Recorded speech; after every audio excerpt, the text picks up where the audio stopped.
Students and staff are learning a new software system this school year. With so many changes, there were obviously going to be challenges, especially after using SIS for so long. Crystal Hudson, the core data director, explains why the change had to be made. I do all of the state reporting. I also help with federal programs, and I help moderate the student information system.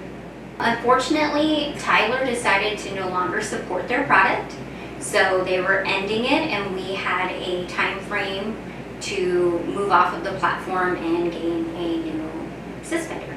They're one of the larger products in the industry. They have a great reputation. They interface really well with a lot of the other third-party vendors that we use, and I've heard really good things about them.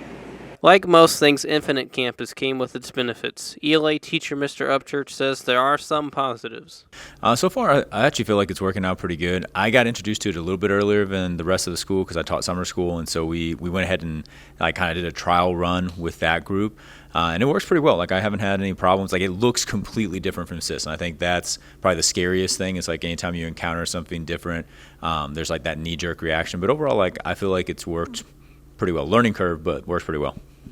The only advantage I can say at this point is that Google Classroom integration is huge. Like, I feel like that's a game changer as far as time goes, and it's easier to put in attendance. At least for me, I feel like it doesn't have everything that SIS used to show us during attendance, so that part I think has been a little weird. But like putting in attendance, seeing things like that, I think is actually an advantage. And I've heard that there are really great things that it can do. We're just not quite there yet. We're like baby stepping in. So the baby steps we've taken, though, have been pretty good. I think their ability to work with third-party vendors and the way that we can manipulate the data and other reports that we can run are a lot more powerful.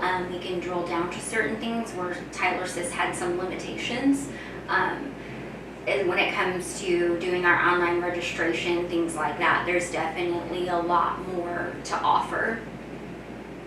It took a little bit for me to get this set up, but I do really like that it syncs with Google Classroom. So that's something that we started playing with a little bit last year with SIS as well. But it has a pretty like seamless integration. Like, once you get it to set up, all I have to do is hit like import on the top of a Google Classroom gradebook, and it will like completely import all of my student grades. So I don't have to put grades into Google Classroom and then put them in again into IC.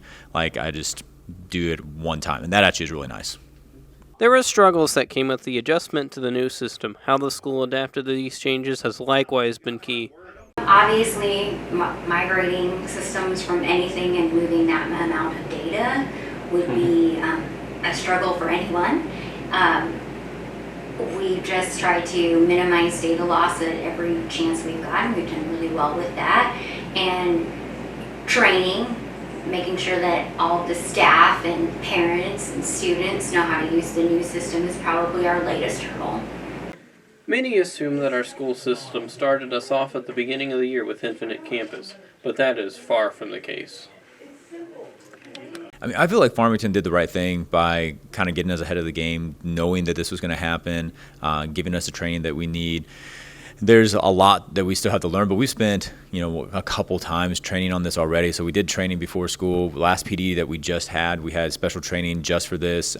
Miss Hughes is fantastic, and she doesn't want us to say that she knows everything, but she kind of knows everything, and I think she's a great resource for us as teachers. So far, I feel like we're like adjusting pretty well. I think we're doing fairly well, to be honest. When I hear stories of neighboring districts or how they decided to do it, I think our team implemented a great plan. We've actually been migrating this since November of last year.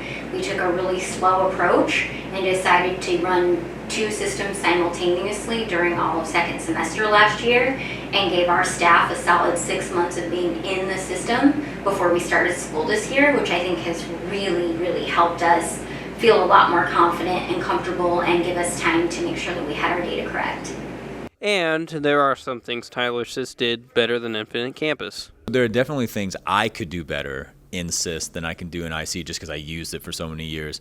The one thing that I know that it did better so far is just being able to contact students and parents through email. So like they had a pretty seamless situation where I could click one class, email the entire class straight from that system. And right now, IC doesn't have a capability of that. So that's a little bit of a disadvantage, but we have things like Remind and Classroom that kind of do the same thing. So I do miss that feature, but that's not something that I might like lose a lot of sleep over. I would say user friendliness of the reporting system. The reports are powerful in Infinite Campus, they're just not very user friendly. Whatever your opinion of it, the future of the school system rests in the hands of Infinite Campus. This is Alex Coomer reporting for BKTV News.